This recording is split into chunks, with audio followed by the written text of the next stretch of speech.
said, you only have one life to live. We've eradicated poverty in its entirety from their lives. What is the conversation with them to help them understand the importance of the decisions they're making, not for themselves, but for the next generation? Oh, it's such a powerful question, Vusi, because I really believe... In today's episode of Ideas That Matter, I'm joined by an unbelievable great brother in Christ, a good friend of mine, and arguably one of the most successful business people I know. CEO of ASI.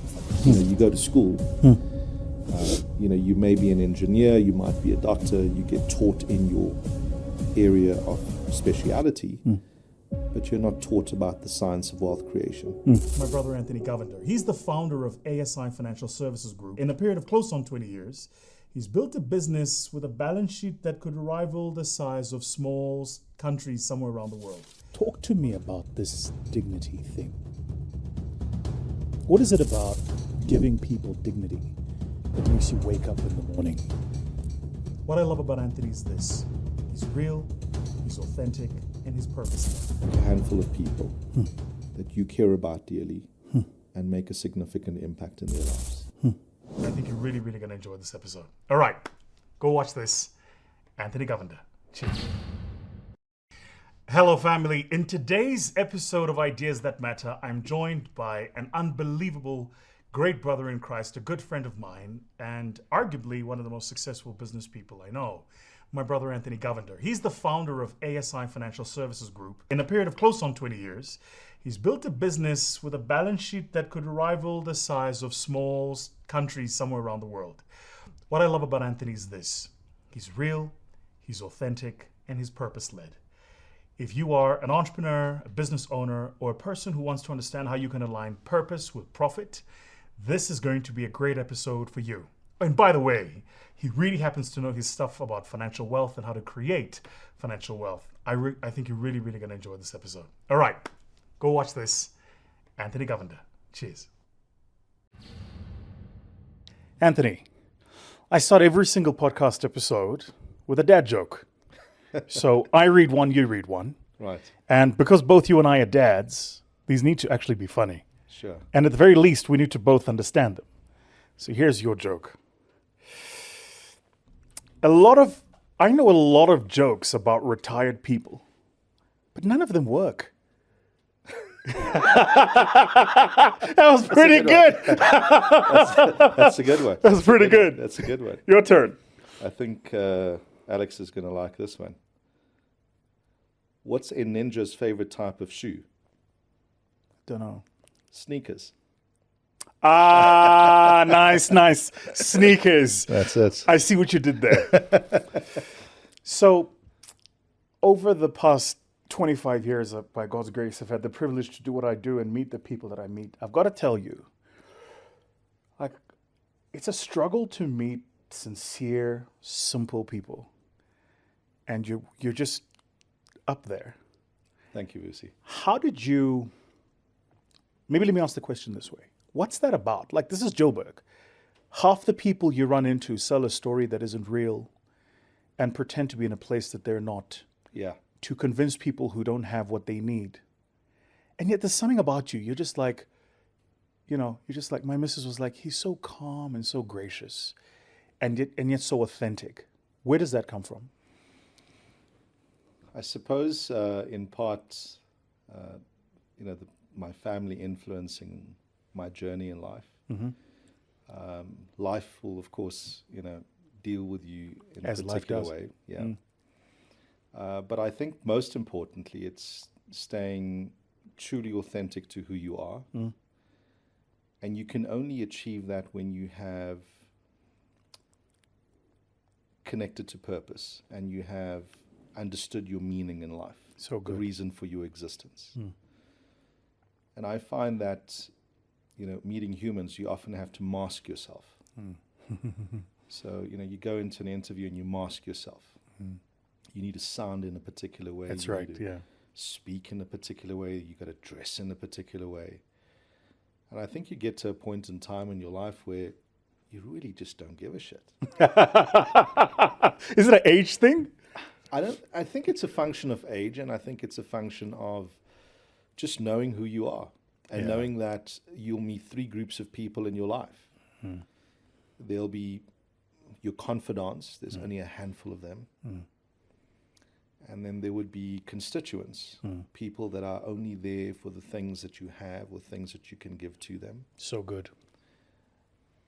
And then there are comrades, that people that only unite with you against a common cause or enemy. So You good. know, maybe some of our former presidents might be good examples of comrades. It's good. And I must give credit to T.D. Jakes for that one. He talks about comrades, constituents, and Confidence. confidants. It's good. And so, and I find that you'd be more of yourself around your confidants. They're easy to talk to, and so I just, you get to a point in your life where your family well-being, your financial well-being, your business well-being, everything is in harmony. And there's no need to impress or convince anyone of anything, let alone someone that you're not. So there's no need for you to wear a mask. The people who watch this podcast, and I think we're on 4 million downloads, 1.2 million subscribers on the tube Wow. now. God's Incredible. been good. Yeah. Incredible. Congratulations. But the people predominantly who watch this podcast are early. And when you're early and somebody who's later in the journey talks about wisdoms, it's easy to dismiss that and go, "What?" But you can say that because you're kind of like later in the journey, right? What would early Anthony have believed that older Anthony sitting in front of me knows is not true? That's a very tough one. What would he have believed? I'll share with you mine. Yeah. As you think through yours, right? So when I was early in my journey, I believed that talent was enough. And as I developed, I realized the talent is just a part of what makes the salad of success. There's so many other ingredients. There's timing. Yeah. There's relationships. And we often don't talk about the importance of relational capital, right? But that opens many doors. So by the time the talent walks into the room, somebody needs to have opened the door for you, Spot on. right? So that would be mine. And by the way, I Yeah. should tell you, it took me 10 years going, but I'm talented. Why are my results not reflecting my level of skill and capability? Yeah. Then I realized I needed to develop other skills. I think, I've kind of predicated my entire career on being a results-driven leader. Sure. I believe your resume should be defined by your results. So not good. your academic qualifications. And, typically what you have is when I interview executives, they'll tell me about their MBA and they'll tell me about their thesis and what they wrote about and, give me all of the theoretical aspects of how they would pivot strategy in a business. And invariably, the guys that do the best are those guys that really focus on results. So I've been, and actually deliver great results. They're less talk and more action. I love that. But reflecting the last 20 years, I would probably, my younger self would tell me that hard work is not the only ingredient to be a success. It's good. Because a go-go in the township that works 7 days a week selling fruits and vegetables at the taxi rank, She works hard. she works incredibly hard. Yeah. So hard work alone would not necessarily get you to where you need to be. I think I overlooked the importance of relationships.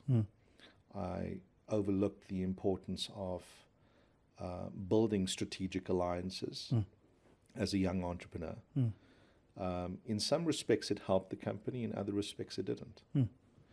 And so, probably if I told my younger self, just work hard and you'll get to where you need to be, it wouldn't be entirely truthful. In fact, it would be working hard in the right spaces with the right people. That's good. Working hard in the right spaces with the right people, that will get you where you need to be. That's really good. My late dad said something very profound to me. He said, you only have one life to live. Pick a handful of people that you care about dearly and make a significant impact in their lives. And I'm incredibly grateful that I've had a number of mentors in my life who could see beyond the arrogance, who could see beyond the youthful immaturity that I had as a young entrepreneur that went, we think this kid deserves a lucky break. Wow, man. And they invested time and energy in me. Wow. And I think in a large part it was prayer, man. You know, my younger self would tell my older self that, God is important and prayer is important, but if you pray hard enough, God will send you down a shovel and a wheelbarrow. That's true. But I realized as I've gotten older is that, faith is this thing of things that are unseen, and believing that there's greater purpose in your life. Because how does a kid that comes from a township from very humble beginnings, who was raised in part in a zinc shack, get to my level of success, which I'm incredibly humbled and grateful for, without God, man? So my older self will tell my younger self in that scenario that faith is critically important. Because in your darkest hours in business, faith is the only thing that pulls you through. Amen. I recall the time before that, when we were together at your office, and you're showing me a picture of your family. Quite right. On the zinc shack. And I was like, because when you said it, I was like, bullshit. Yeah. I should say, and I might get crucified for this, but there are some of us who think we have a monopoly on poverty. Yeah. Do you know what I mean? Very much like so. Poverty is only our story. Until you see somebody and you go, wait a minute, that's your story too. And when you showed me that, and you had the image, and there was the young you, and then there was the rest of your family. And in my mind kind of like glitched a bit, because I was trying to connect that kid standing with, I think it was your mom and your dad and your aunt, Yes. or your grandmother. That's right. In front of a zinc shack with this guy running this, and I'm like, hold on. What broke where here? Yeah. So maybe let me ask the question this way. It's been my experience that poverty is a trauma and it leaves a code. Every person who grows up in it or experiences it has this inbred code, which is life is hard and life must always be hard. So even when things aren't hard, we manufacture hardness. Sure. How did you know to leave the trauma of the poverty behind and go after your dreams and go, I'm going to make that happen? Then we'll talk about where you're at now.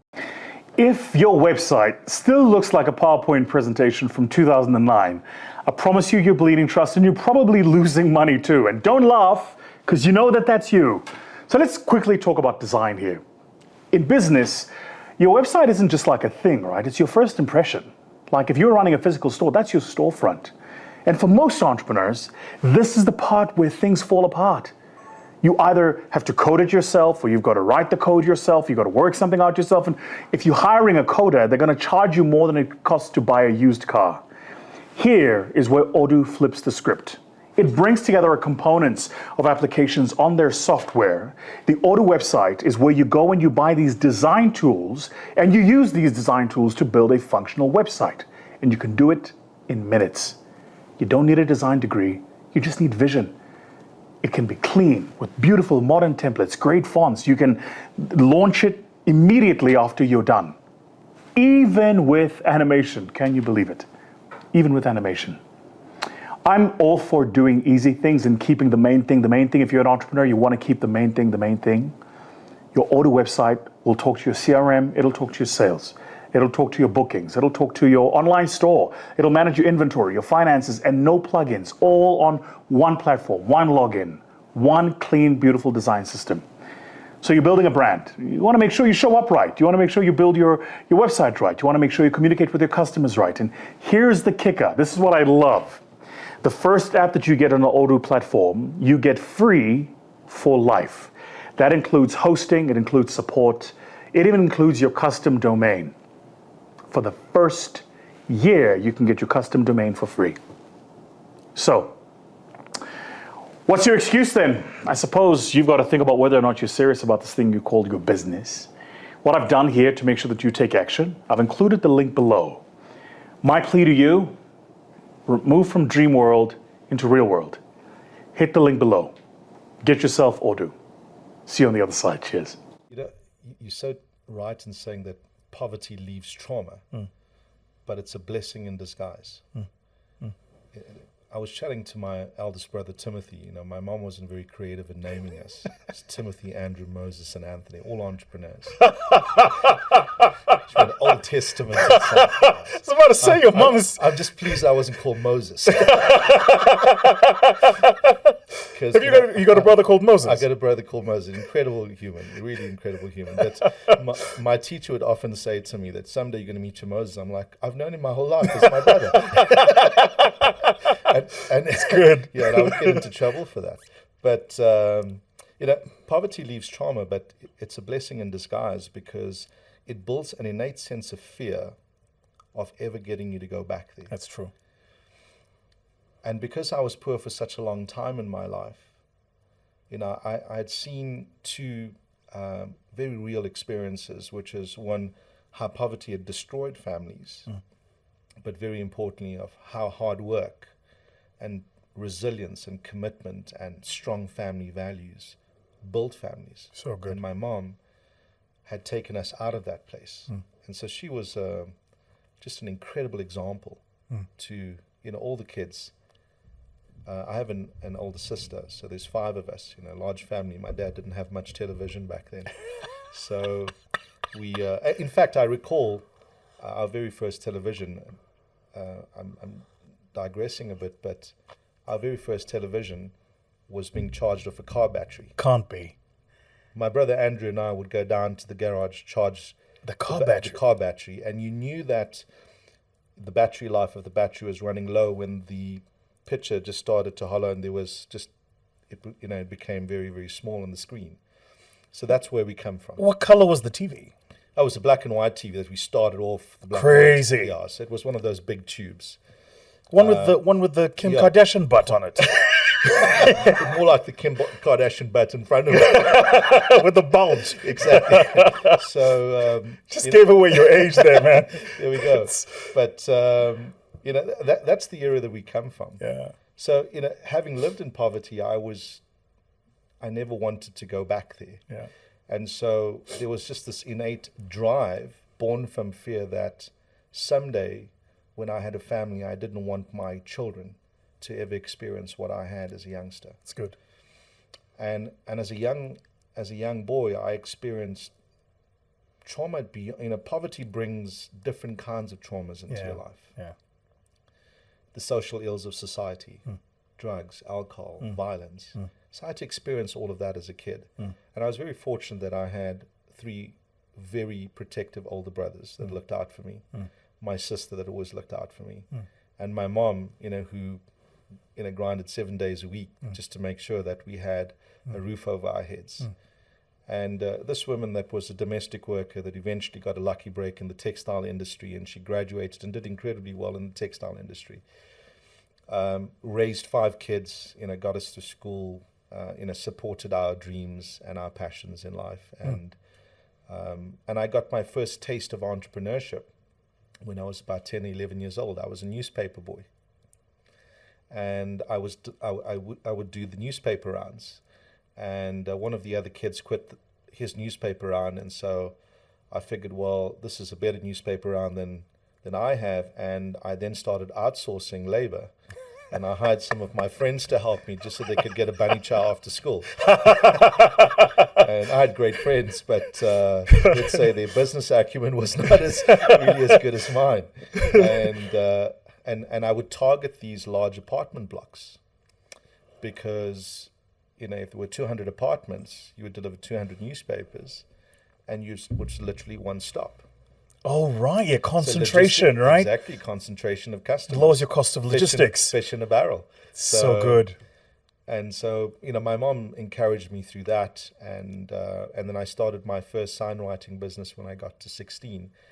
And the fact that, my entrepreneurial endeavors as a young man had seen me get income, I could buy a new uniform, and I saw what money did to my level of dignity.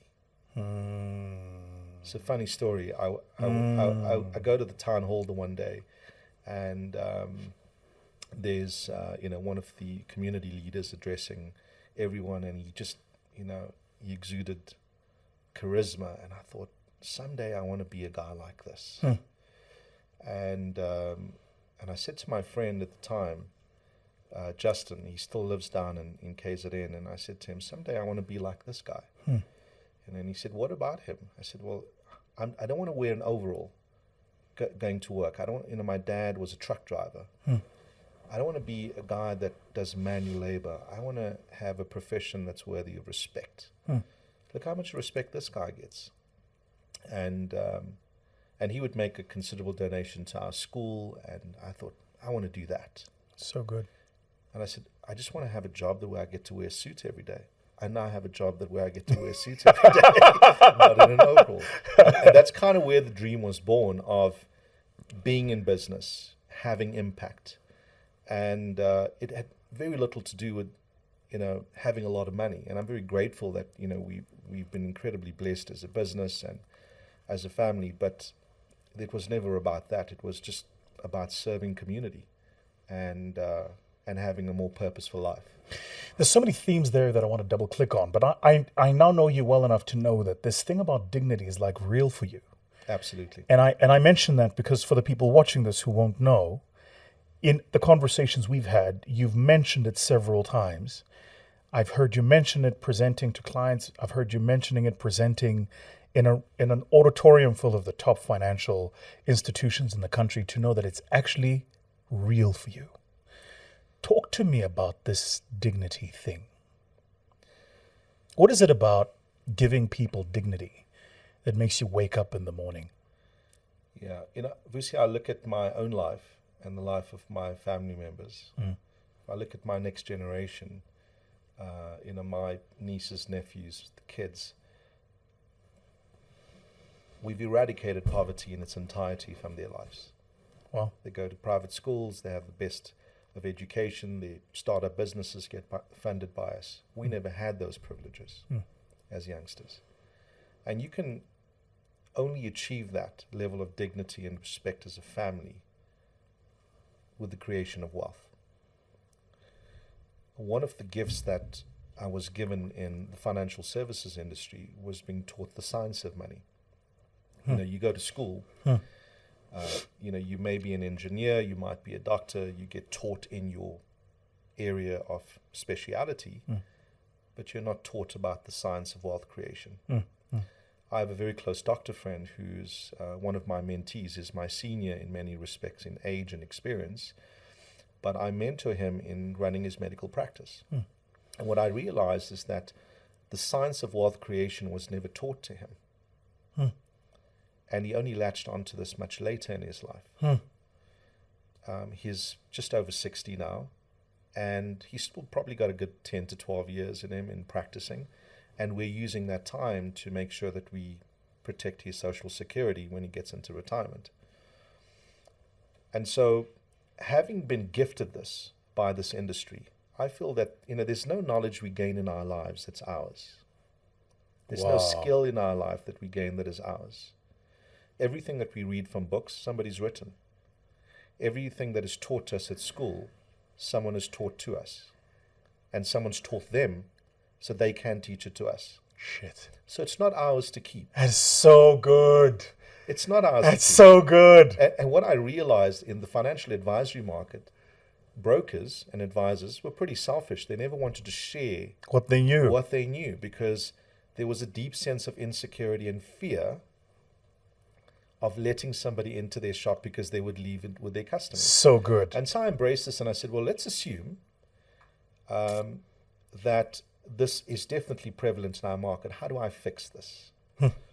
And so I embarked on this journey of just finding many other brokers that had small businesses, businesses are far smaller than mine, and taught them everything that I knew so that their businesses could grow.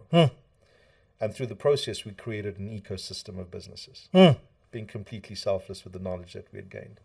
But back to the point of dignity, the reason why this is so important for me, almost half the country, in fact, I think the last Stats SA statistic was 54% of South Africans are dependent on social grants or live below, the living standard measure of what would give them a comfortable life. Wow. Right? Predominantly women and children, 54%. Less than 6% of South Africans retire financially independently. Whoa. Right. Is that real? Less than 6% of South Africans retire financially independently. 6 or 60? 6%. 6, single digit. No. Which means it's why South Africa has been driving social security reform, national health insurance, mandatory pension. I understand. Because what happens is, I'm a miner, I work at this amazing organization called Sibanye Mining. Right. One of my recent clients, very proud to have them on our books. Well done. And great organization. They pay very competitively. They take care of the employees. But after 20 years of service, the miner who's worked hard and labored for his family takes the money out of his pension fund because he doesn't have the wealth or financial knowledge to put it into preservation, to structure a living annuity. I see. And he simply buys something that would give him instant gratification. I get it. And so the typical challenge with South Africans is we buy things with money that we don't have to impress the people we don't like. Sure. Wow. And so we need to teach our people not to do that. We've got to teach them the science of long-term investing. We buy things with money we don't have to impress impress the people, people we we don't don't like. I'm going to copy that. I'll pay royalties. And that's what we're trying to solve in South Africa. If you go into Soweto, you find a young man driving a new M2, but he's living in his mother's back room. Yeah. And you go, where are your priorities, man? Yeah. Very common. And so we got to solve that. And that's because we associate our status and our financial growth with things rather than legacy. Sure. Right? So it's the car that I drive and how I appear to my peer grouping, to my friends, to my work colleagues, to my girlfriend, if you will, versus what's most important to me. So this thing of dignity, it was very much a purpose-driven thing for me as a human, as a dad, as a son, to say, there's these three questions of who am I as Anthony? Firstly, to my family. Who am I as Anthony to my community? Who am I as Anthony to my country? Right. And will my family, community, and country be better because of me being here on this earth? And so this purpose of building legacy in all three facets of my life is what's kept me connected to staying in the business that I have been over the last 17 years and simply playing the time game and staying the course. Because the challenge that most entrepreneurs have is that once they amass some wealth, they now have $1 million. They kind of go, oh, well, I've arrived. Let me flip the business, cash in, buy myself the new car and the new house. Then what? They go back to doing it again. The exit story. I became a dollar millionaire when I was 31. Sure. I recall... US, not Zim, eh? US. $1 million, 31 years of age. And I said to my mom, I felt like I'd achieved something. I said, Mom, you won't believe it. I mean, this is how much I've created. And she said, almost nonchalant, disinterested in the amount of money that I was presenting to her on my bank statement. And she said, imagine how powerful it would be if you could give that much away. Jeez. Ego-killing moment. Dude, your mom is the shit. You're like, So- I wasn't going for that, Mom. I went in, and then it shifted. My mom has this So uncanny good. ability just to shift things in your brain. And she said, and I said to her, but what would be most important to you?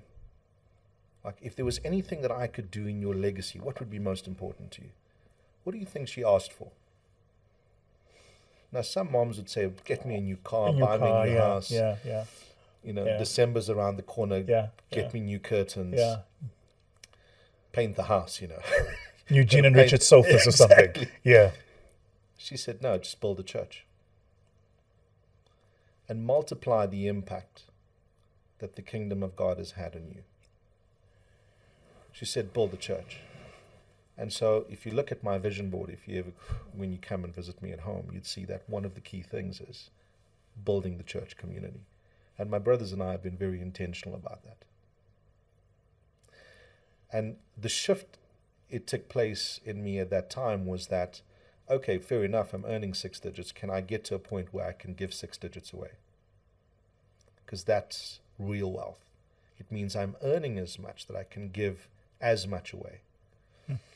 And since then, I say this with a great degree of humility, that my brothers and I have given very generously into community and country. And it's shaped a large part of our thinking as a business of why we exist. Wow. So I don't like spending time with you. You always make me feel like such an underachiever. I feel like an underachiever. And you've got this uncanny ability to just, yeah. I'll share that with you offline. So let me take me back to the miner who has worked 30 years of their lives. That's a story that many people know well. And typically what happens is take a big part of their pension, they capitalize it into their home, or whatever, which home often doesn't have a title deed. Yeah. And then they, end up in a situation where you've now got this property and you've perhaps overinvested in the property and you can't get the equity out of that property, right? So that's part of the scenario. How do you, when you're engaging with that person, that miner, that shop steward worker, that person who worked on the factory floor, the retail floor, what is the conversation with them to help them understand the importance of the decisions they're making, not for themselves, but for the next generation? How do you structure that discussion? Oh, it's such a powerful question, Vusi, because I really believe this is my calling in life. And I'm advocating this message in the financial services industry around simplifying financial education. You have a 30-year-old miner. Some of them not South African. They've crossed the border and it's a means of survival. You take an average miner, let's assume he's earning 15,000 Rand a month. He has to contribute to a pension fund. Some of them have access to medical aid. And if you look at the average South African that is employed, almost a quarter of their pay packet, in fact, statistically in South Africa, 27 cents of every rand goes towards employee benefits. Sure. Now, a miner who's earning 15,000 Rand a month, a quarter of his pay packet going into employee benefits, he would want to see value from that. Yeah. As a starting point is to teach them the importance of what a pension fund does for you. Now, at 30, if you're going to retire at 60, if you simply put 10% of your salary away at 1,500 Rand a month, I just did the rough calculation on my phone because I'm not that smart. I need the compounding calculator. You're 30 years of age, you're earning 15,000 Rand a month, you contribute 1,500 Rand a month, assuming an average growth rate of roughly 10.7%, because a fixed income fund could potentially give you 12 to 13%. More.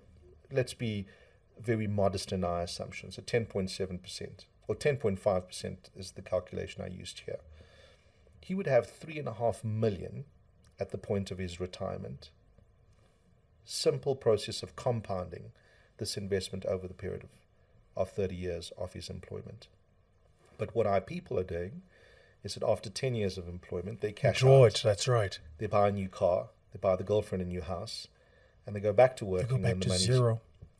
And so this reset is what's killing our society's financial independence, and it's what's perpetuating poverty in the country.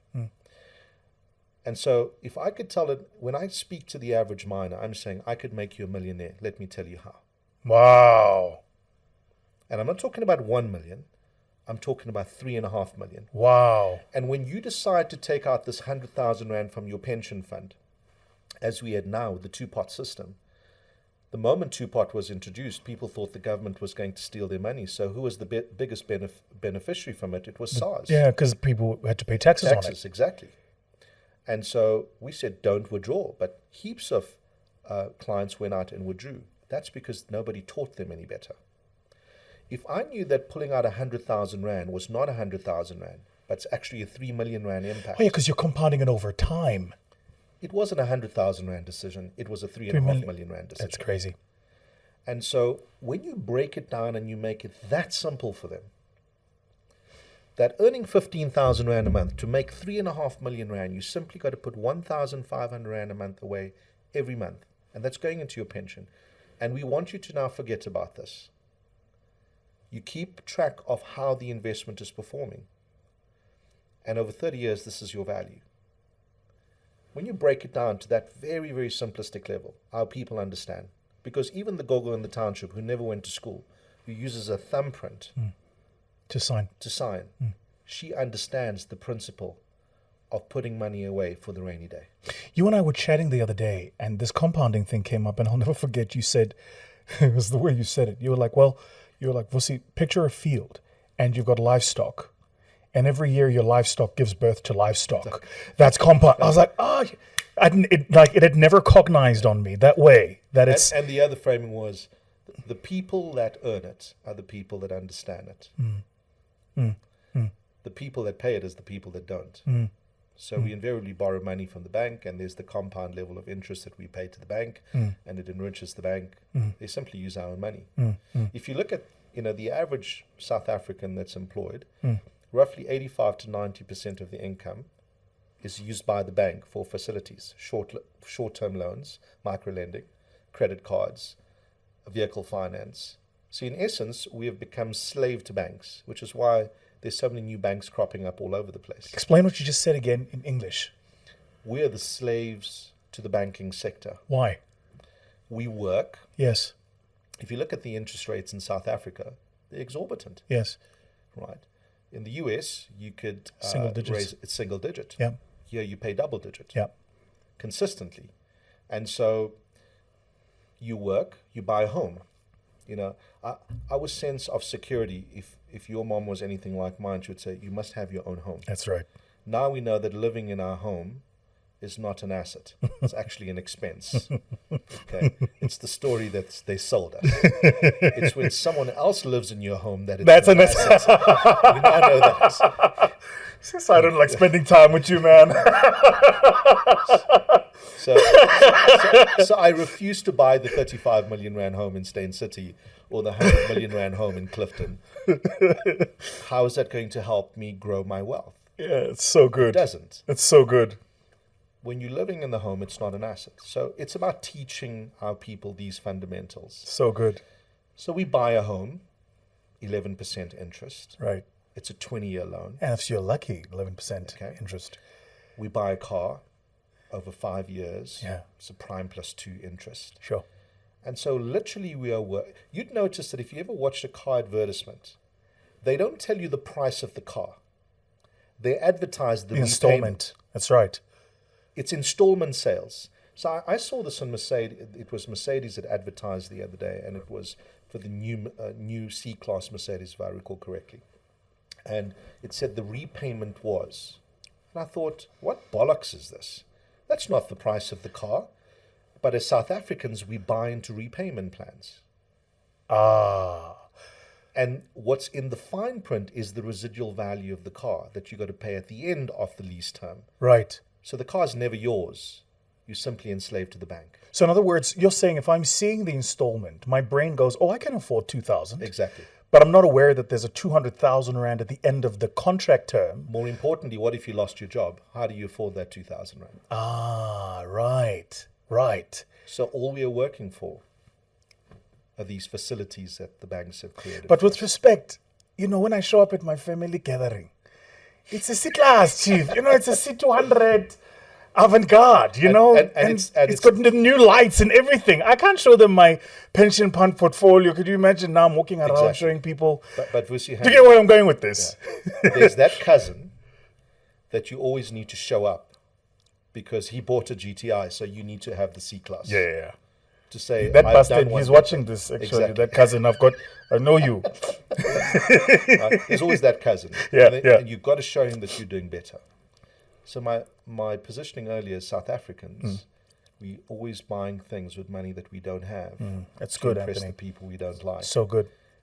And the bigger problem is we spend tomorrow's money today. We know that we are earning a paycheck of 15,000 Rand. There's Black Friday. I know that if I don't get this television, my wife is not going to be as impressed with me. So I buy it on credit. I further indebt myself with the understanding that next month's paycheck could be used for that. And so the mentality of South Africans, what I'm trying to achieve through our businesses as an advocate of financial literacy in the country, is to shift the mindset of South Africans so we can restore dignity to our society. We want our people building their own homes in cash. It's good. We want them having the levels of replacement ratios or reserves that Switzerland has, where you can retire over 2 lifetimes. If only 6% of the country can retire financially independently, what happens with the rest? We have a responsibility for the generation after us. So talk to me about the 94%. What currently is the status? There are probably 3 groupings. Right. There's the 50-odd% that are dependent on social grants, Right. living below the poverty line. So you go from being a salaried earner to living off the government stipend. And typically what happens is, so there's the first group that's on government pensions. There's the second group that will survive purely through their social security and their employment, Got you. because the first human need is sustenance. Yes. It's why we go to work. It's Yes. not because we love working with BT. It's sustenance first. Amen. The fact that it connects to our purpose is why we stay in that company, Sure. right? So there's the second grouping, I would say a good 45% of them, 44% of them, that are likely to be dependent on state at a certain point in their lifetime, or become dependent on their children. And so what you find now is the average 44, 45-year-old is the sandwich generation, because he's taking care of his parents, he's taking care of his own children, So good. and some of their children are adults and they're starting to have children of their own, and now they are responsible for, so they are the sandwich generation. You want to know why men in that age category of 45 are committing suicide? There's just too much pressure. Financial pressure. If you look at the rates of depression, depression is now one of the top 3 chronic illnesses in the country. Why? The underlying driver is financial well-being. Because we can't, as men, if we can't provide for our families, Yeah. you're not a man. Yeah, that's right. And It's therefore, over for you. Yeah. you choose to exit this planet because you don't see any other way out. We got to solve that. And so building dignity for families, part of building dignity for families is building their financial well-being, is teaching children how to budget. I mean, we've gone to the extent now, I'm not just talking to our customers. We're talking to our customers' children. If you go out to some of the outlying mining sites in the northwest, we're actually going to the schools. More recently, one of my colleagues, Wayne Mostert, he was in Aubrey's show very recently, and he went out to a school to educate the children so they can engage with their parents about setting a budget at home. Sure. Because what happens if your kid comes home and he says to you, Dad, do you do a budget? Can I have a look at the budget? If you didn't do one, You're going to do you're it. going to do one. We're trying to influence behavior. That's so good. We're trying to influence behavior. And we know that in order to build dignity in a family, part of having dignity in a family is making sure that there's sustenance. Sustenance comes from finance. Let's teach them how to manage finance better. Just talk to me a bit about, as you're explaining it, I get it. I just want to tether this for the people watching this conversation, right? Hello, family. I'm so thrilled to share with you some exciting news. My team just scurried into the office and told me that we've reached 1.7 million returning viewers on our YouTube channel. And to all of you, I just want to say, Gabon. Thank you. The support you show us and the team really, really goes a long way. And I hope you know this is a team effort. Like, I'm just the guy in front of the camera, really. It's the rock stars behind this who make it happen. Now, here's my ask. 66.4% of you that watch the content of the Vusi Thembekwayo channel haven't subscribed yet. I've got a bet running with a team. I think we can get it to below 60% before we hit December. What do I need from you? I just need you to press that subscribe button. That's it. We'll do the rest. If you press that subscribe button, it helps us grow the channel. It means we have more resources. We can bring more guests. By the way, you saw we've launched the video podcast. That's going to be incredible. I've already shot a couple of episodes. Amazing. But also, we can bring more insights. We can record more of our content as we travel the world. And we can just grow and journey together. I really need your help with this. It would really help me. So, I hope you enjoy the upcoming videos. For those of you that have already subscribed, thank you for the love. And for those of you that haven't yet, please do. That's what they say in my country. Please do. Spelled T-U-U. All right. I hope you'll hit the subscribe button. I look forward to seeing you on the other side of this. Cheers. So on the one end, you're talking about long-term, you're talking about a set of behaviors that drives a long-term outcome. Mm-hmm. And it's been my experience that all human beings can buy into the long-term outcome, right? It's the discipline to follow through on the behaviors, though. That's the hard part. That's the difficult part. Because you've then got to set up a set of incentives so that the person stays the course, right? In your business, you influence what, over 2 million people's lives? Spot on. Right. There is a virus sweeping across South Africa at the moment in the gaming and gambling industry. And this thing is destroying families. Yeah. Right. Which means you're swimming upstream because you're talking about long-term, sustained compound growth. And here somebody says, hey, play these 6 numbers and you might win 115 million bucks. They don't tell you that the odds are, it'll be easier for you to build a rocket and go to Mars than it would for you to actually win that jackpot prize, right? So how do you, what systems can one put in place to engineer behavior so that people can actually follow through on this long-term thinking? Yeah, I suppose there's 2 sort of mindsets that govern how we advise customers. Mm-hmm. I mean, the ASI business is a B2B business. So right. We typically talk to large companies, and the advice to a business owner or an executive would be slightly different to that of an individual. So let me separate the advice to those 2 groupings. And I think your question is more geared towards the retail consumer. Sure. The retail consumer, there are 3 fundamental principles that we teach in the financial literacy program. The first one is debt rehabilitation. Pay off your debt. Your money is cheaper than the bank's money. Right? And you typically find the average family has a credit card, has a microloan, has a loan with African Bank, and the interest rate is 18%. They have a credit card with an F&B, and the interest rate is 27%. And we go, but you want to put money in a money market account every month? No. Before you start saving, pay off all your debt. Whoa. Because we're teaching savings, but we are not telling them to pay off their debt first. So we put our money in the very bank that lends us that very money at 17%. Oh, so what you're doing is a cost of capital exercise. Exactly that. Got you. Very simplistically for the retail consumer. So let me see if I can download this. You're saying if you put this into a money market instrument, you might earn 12 to 15%, but you owe somebody at a rate of 30%. So pay that. So pay the 30% down before you start committing to and the 15%. And then your own capital becomes cheaper for you. I got you. Right? And so use your own capital opposed to the bank's capital. So the first part is debt rehabilitation. The second one is tax efficiency, tax optimization. Right. So if I had to ask you on the show, I'm going to be putting you on the spot now. What's the maximum amount that you could put into your pension fund every year as a percentage? Or a monetary value, because we know that you earn the big bucks. I receive it. Personally, in monetary, yes, into a pension, tax-free. By tax-free, you mean after I've paid the taxes? No, tax-free. It's a tax deduction.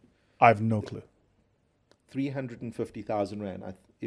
How did I not know that? It might be a little bit more, but it's roughly about 350,000 rand. How did I not know that? 27% of your salary, I think it's 27.5 to be precise. So disclaimer, this is not financial advice. This Sure, is a literacy exercise for the average South African.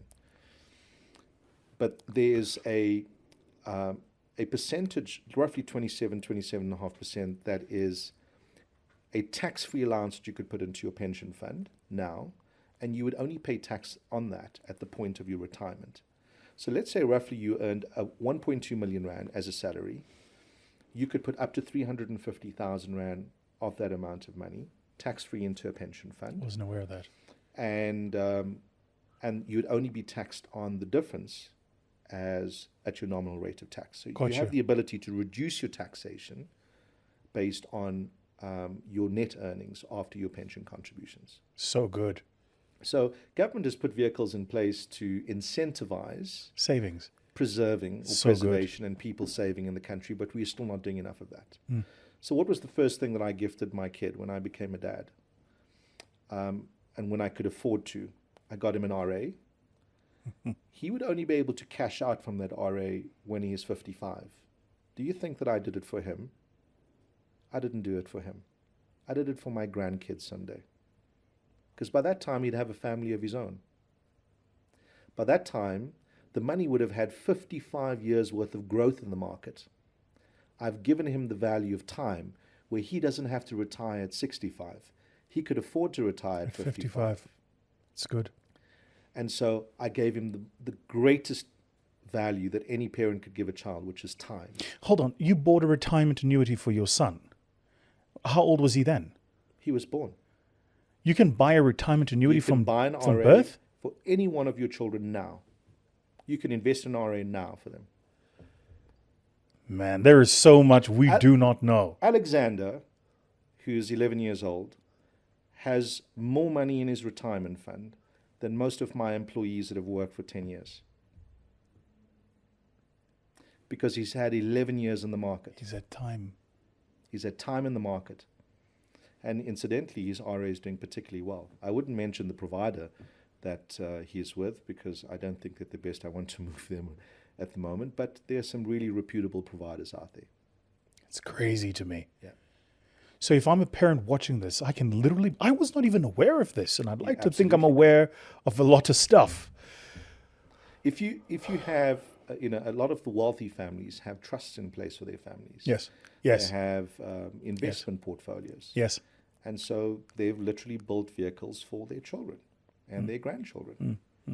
And so you absolutely can do it, but you need a financial advisor. You need an architect. When you're building a house, you don't simply go out there and go, let me get a master builder and I think you got to do this. No, you measure twice, you get a plan, and you cut once. Yeah? And so I'm saying for every customer watching here, for every one of your viewers watching, get a good independent financial advisor. Now, typically what you have, Vusi, is when guys engage with the market, they would go to, one of the big Momentums, Discoveries, Liberties, and they would talk to an insurance broker. An insurance broker is not an advisor. You need an independent financial advisor who's not incentivized to sell your product. They're invested in you growing your wealth. Where do you find these people? Well, you found me. But you get what I'm trying to say. It's like, You can talk to the Financial Intermediary Association. Right. They're a representative body. right. You're welcome to, your viewers are welcome to actually connect with us via our website, Yes, which is yes. www.asi.co.za. And call us to our head office number, and we'll direct you to one of the advisors nationally in the country who can help you with that. But you literally want, when you're sick, you go to a doctor, and he diagnoses the problem and he treats it. When you have a financial problem, you come to us as the wealth doctors. We diagnose the problem and we tell you these are the things that you got to do. so you've built incredible business. Thank you, Vusi. And as I see it, you might disagree, but I think you're just at the beginning of an unbelievable growth curve that's coming. Yeah. operating in the industry that I operate in, your business is a perfect business for a shark to walk in with a gray suit and say, hey, I can return, an eight times multiple on your capital right now. And these are the things I'm going to do. And they have a fairly short-term playbook, right? Yeah. But the sense I get from you is you're a long-term play guy. And you're driven by things in the long term. Map for me where you see the business in 10 years' time. And then, which is really the question I want to ask, map for me where you see Anthony's impact in 10 years' time. Yeah. Wow. So let me start with the business, because I think that might be an easier one. Over the last 5 years, business has grown double-digit, sort of in the high 25, 30 percentile, depending on the composite businesses that you look at, arguably in the most difficult period economically for the country and the world. No, it's fact. And what's driven that is a key set of leadership philosophies. The first one is we refuse to participate in the recession. We refuse to participate in South African sentiment. We believe we live in an amazing country. There's amazing opportunities. There's more than enough money to be made. If you study the financial services sector, it's a 14 trillion rand sector. There's more than adequate money available for us to help people, liberate them, give them a standard of dignity that would make us feel proud that we've had impact in society.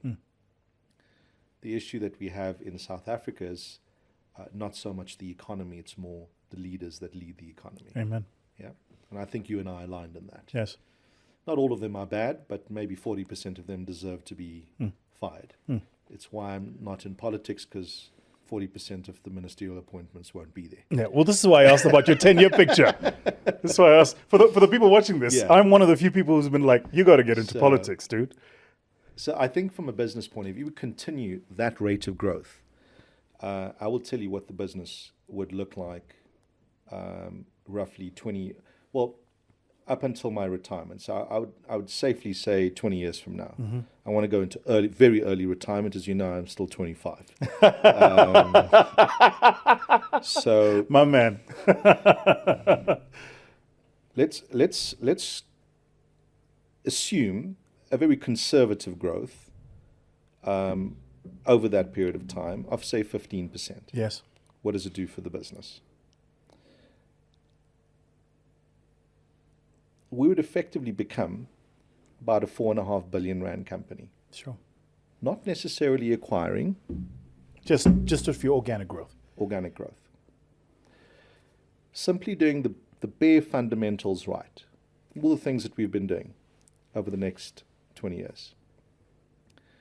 So we could become more significant, and we will become one of South Africa's most significant employers. No question. And that sort of leads to the next question: what does that look like for me as a leader?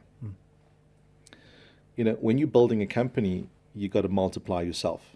And so when you first start scaling a company, you hire for the things that you're not good at. And then you double down on your strengths, and then you start hiring people that can do your work for you. Yeah.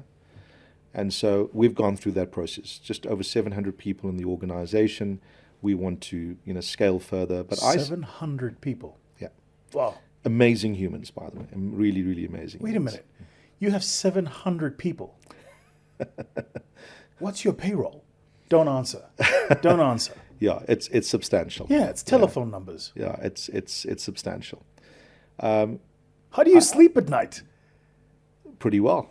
Knowing that. Go on. Knowing that we take care of. There's somebody watching this with 7 people who's going, I don't know, I'm going to make money. I tell you what keeps me up at night. Oh, man. We're responsible for managing, through the value, just in financial services, through the value chain of what we manage in insurance and assets, just over 150 billion that flows through this business. And what keeps me up at night is making sure that our clients are protected. Sure. And so, we've got great partners. We've got, our supply chain, and the people we've picked in our supply chain are really, really good. we've got great employees, great leaders, great investment advisors. We've got a brilliant actuarial team. They're great risk managers. I met some of them in the dinner. Great people. Yeah, really, really phenomenal people. And they're really connected to the purpose of protecting our clients. It's why we exist as a brand. So good. Right. And the hardest thing for me to do would be, and I tell my son this, I said, I'm okay with you, because he was into crypto and I want to trade, barely 18, I want to trade. I'm going, you know nothing about investing. I tell you what, I'm happy with you losing your own money. Just don't lose anybody else's. Yeah, that's good. And now that he knows better, he's following, the rules that his dad's put in place for him. And so our thinking has always been, we're okay losing our own money. We're never going to lose our clients' money. And in our market, you've only got one reputation, especially in the corporate market. If you lose your reputation with one customer, you're dead to the rest. And it's the reason why we've been so particular about how we do business, how we've managed our reputation in the market. The business could have been 50x larger. I think someone maybe very popular, you'd have seen those blue Lamborghinis and houses being attached. You can do business like that. Be a tenderpreneur, an unethical tenderpreneur.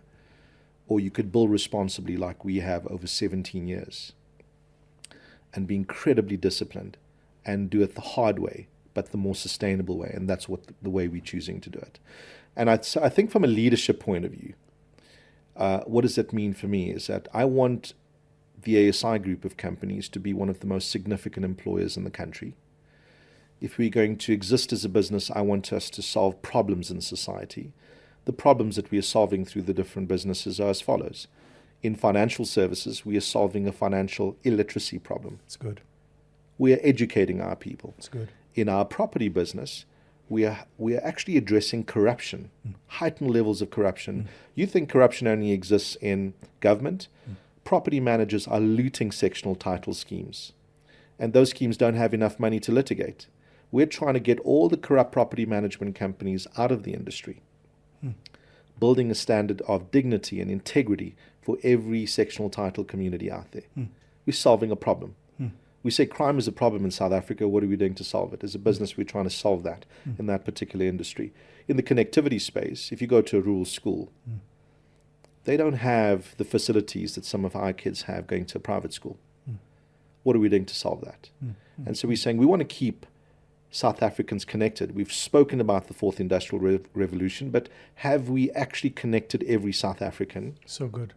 What are we doing to keep them connected to the real world, to the broader world? And what we know is that our people don't travel as much. So what are we doing to connect them to what's happening in the rest of the world? If we want to create businesses, let's create global businesses. And so our connectivity business is very much focused on that. But more importantly, connecting our business clients to their customers. One of the major concerns in South Africa, if you look at all the major data assets and farms in the country, they're foreign owned. We don't have any sovereign ownership of data assets in the country. Sure. Now, what if we had to build a 15,000 square meter data farm or data factory in Africa that is South African owned? That's good. That is co-owned by government and ourselves as entrepreneurs because we want to have sovereign ownership of our data. We've got to be thinking at that level. And I've seen a lot of entrepreneurs go, let's go to the US. And I go, but we have so many problems to solve right here. Yeah. Let's put our time, energy, and attention here. The next 10 years for me will be focused on solving problems, creating employment, making the country better than I found it, and helping a lot of young Anthonys and Vusis out there. Because there is some other kid that comes from Limpopo who's an 11-year-old schoolboy, or a 13-year-old schoolboy that has lost his dad, an 11-year-old schoolboy who's delivering newspapers. They need to be helped. We need to pay it forward to them. This has been an enlightening conversation. You're welcome, my brother. I think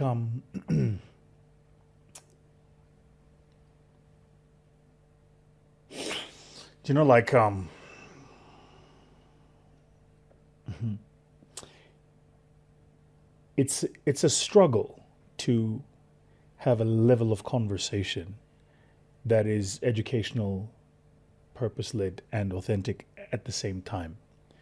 And you're like one of the few people I actually don't like talking to. Because every time we talk, I'm like, damn it, I'm not doing anything. I've got to really put my foot, behind the metal to the pedal, as they say. So we call this podcast Ideas That Matter. And the reason is because I believe society is nothing more than a set of ideas. That's really all it is. And what we do in society is we take these ideas and we make them beliefs, and we take these beliefs and we make them institutions. And then we go, well, the institution stands, but it was just once an idea. Sure. If you think about it. And I genuinely believe all of us have a set of ideas we hold to be true, right? For me, one of those kind of like foundational ideas that forms a core basis of my beliefs is that I'm destined for more than I was born into. That I can Absolutely. I can make more happen in the world. Amen. Right?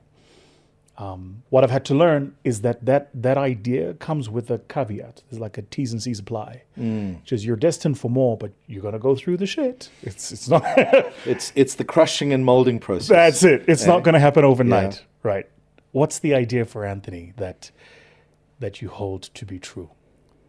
One word, and I'll give context. Legacy. Okay. We're brought into this world with very specific purpose and meaning. I'm a spiritual human. I'm not very religious, but I'm spiritual, and I believe God has called me to do certain things in my life. My dad abandoned me when I was 5 years old. And poverty is what robbed me of my father. The social ills of society that comes with poverty is what robbed me of my dad. I never understood this until I was much older. I had a lot of resentment to the man.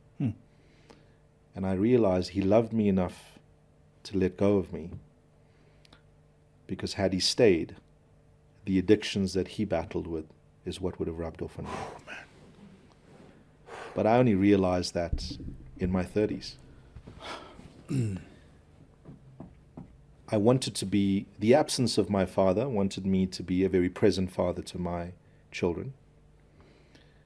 I wanted to be a present dad. I wanted to be a man that provides, a man that protects, a man that parents.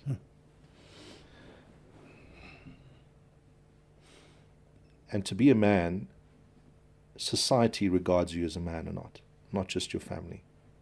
So your impact in society, biblically, you can't lead in society if you can't lead in your own household. Amen.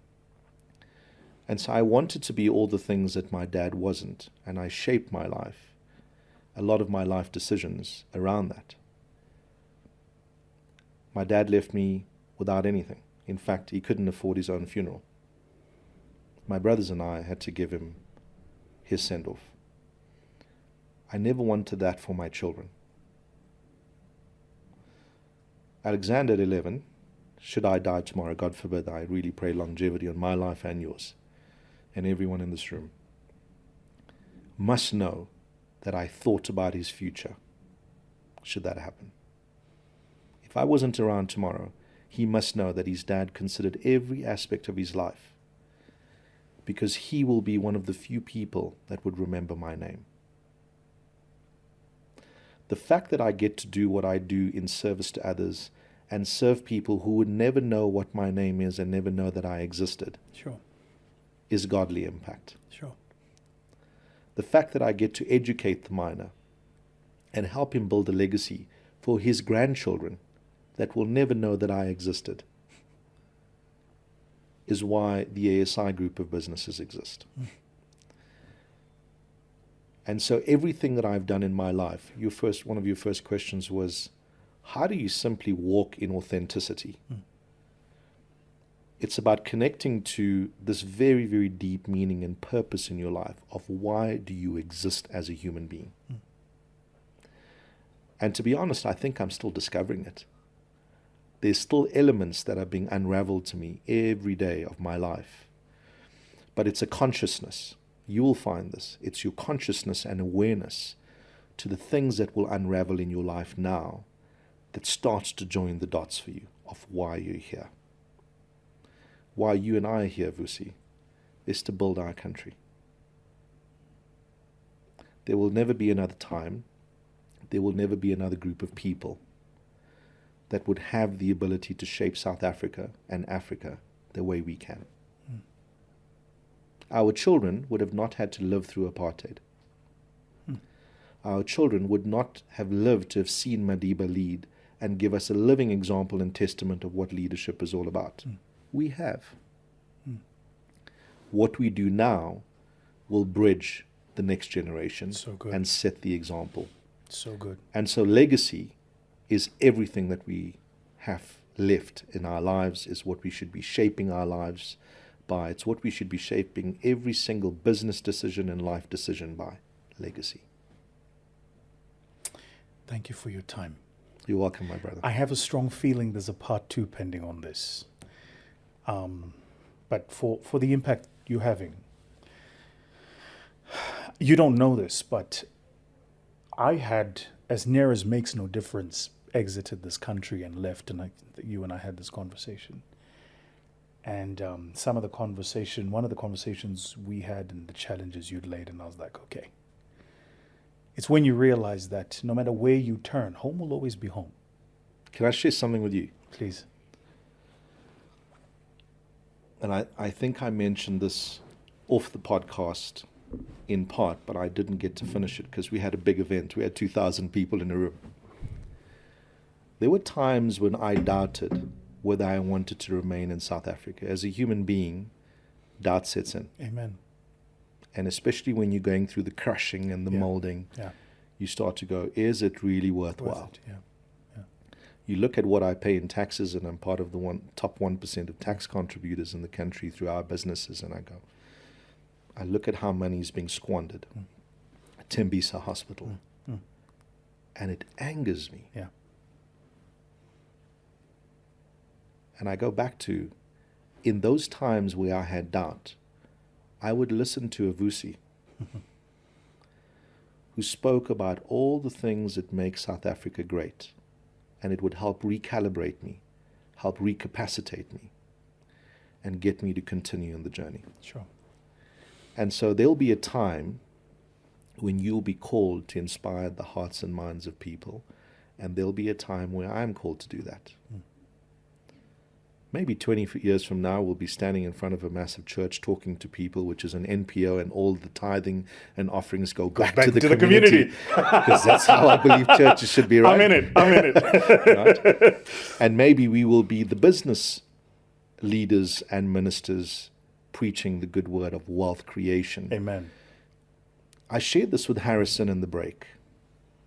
I gave him a scripture, and I said, this is a scripture on my father's grave. It's Jeremiah 29:11. It says, for I know the plans I have for you, plans to prosper you and give you hope in the future. Yeah. And I said there's a second scripture from Habakkuk 2:2 that says, write the vision on the tablet. Yeah? Write the vision. And I said, the tablet back then was the stone. Maybe it's now your Apple or your Samsung Galaxy tablet, whatever that is. Or your vision board. Write it down. We've got to write the vision for South Africa. Oh, bro. Oh, man, that's so good. The Bible talks of wealth over 2,000 times in the Bible. God didn't want his children to be broke and poor. And it doesn't mean that only a community in Paarl or Centurion or Norwood needs to be wealthy. It doesn't mean that a community only in Stellenbosch needs to be wealthy. All of God's children needs to be wealthy. Whether you are peach, brown, chocolate brown, because, our kids don't see the same colors as we do. I'm not sure where this black and white thing exists on the color chart. But God wanted all of his children to be living in abundance. I think it's upon us, to make South Africans great. Make South Africa great. And I believe we can. Ladies and gentlemen, what did I tell you? Anthony Govender.